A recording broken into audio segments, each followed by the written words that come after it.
Kæru félagar, til hamingju með daginn. Í dag höldum við upp á alþjóðlegan baráttudag verkalýðsins við óvenjulegar aðstæður sem enginn hefði getað séð fyrir. Í dag berjumst við eins og alltaf fyrir betra samfélagi en einnig fyrir heilsu okkar og öryggi. Kórónuveirufaraldurinn virðist verið í niðursveiflu hér á landi sem mikill léttir. Hann hefur þegar haft alvarlegar afleiðingar á heilsu og líf fjölmargra og mjög hefur dregið saman í efnahagslífinu með afleiðingum sem við sjáum enn ekki fyrir að fullu. Í þessum heimsfaraldri höfum við séð með skýrum hætti nauðsyn þess að við hjálpumst öll að. Samvinna okkar allra grundvöllur þess að samfélagið virki. Við erum að öðlast nýjan skilning sem gefur okkur jafnframt von fyrir framtíðina. Við þurfum sem samfélag að virkja þennan samstöðukraft og vilja til að byggja upp réttlátt og sjálfbært samfélag sem einkennist af jöfnuði og jafnrétti í kjölfar faraldursins. Framlínufólki okkar hefur unnið þrekvirki við að vernda og annast þjóðina í fordæmalausum aðstæðum. Eins og margir hafa bent á eru þau raunverulegar hetjur okkar samfélags. Hetjurnar okkar lifa ekki á hrósinu einu saman. Það þarf að launa þeim erfiðið í samræmi við álag og tryggja stuðning og hvíld við fyrsta tækifæri. Aukin framlög og fjárfesting í heilbrigðisþjónustu ekki eingöngu nauðsynleg á næstunni heldur til framtíðar. Nú þurfum við að vinda ofan af undir fjármögnun síðastliðin áratugar til að tryggja að þjónustan standi undir þeim kröfum sem við gerum til hennar og til að tryggja heilbrigði starfsfólksins sem að þar starfar. En það ekki bara heilbrigðisþjónustan sem undir auknu álagi, heldur öll almannaþjónustan, eftir áratug af niðurskurði og aðhaldsaðgerðum.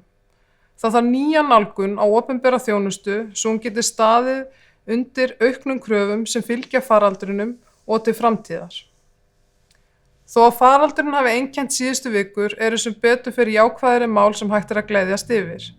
Í nýgerðum kjarasamningum var samið styttingu vinnuvikunar. Vinnuvika dagvinnufólks getur frá næstu áramótum styst alltaf hálfan dag á viku og alltaf heilan dag hjá vaktavinnufólki á ári. Útfærslan verður mismunandi með hliðsjón á hagsmunum starfsfólks og þeirri þjónustu sem veitt á hverjum vinnustað. Við hjá BSRB erum stolt af því að hafa dregið vagninn í þessu mikilvæga verkefni. En verkefnin eru auðvitað fleiri. Í tengslum við kjarasamninga aðildarfélaga BSRB lýsti ríkisstjórnin því yfir að hún muni vinna markvisst að því að leiðrétta kerfisbundið vanmat á störfum þar sem konur í meirihluta. Ríkisstjórnin mun einnig setja af stað vinnu við heildarendurskoðun og opinberum stuðningskerfum við barnafjölskyldur líkt og barnabótakerfinu. Yfirskrift dagsins í dag, byggjum réttlátt þjóðfélag, vísar til þess hvert við stefnum.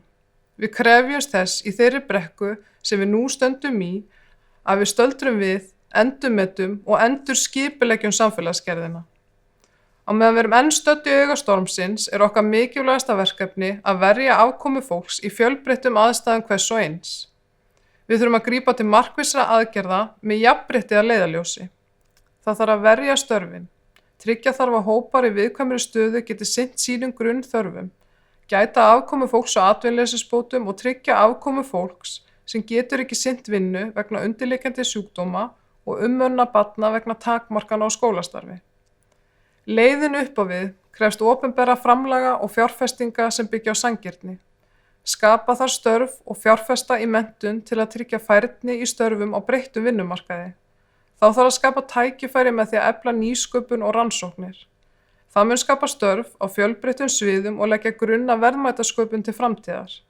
Sókn í húsnæðismálum til að tryggja húsnæðisöryggi og græna lausnir stuðla enn fremur að félagslegum stöðugleika. Samfélagslega lausnir lykillinn að því að við komum sem best út úr óvissunni en ekki lausnir sem byggja á sérhagsmunum.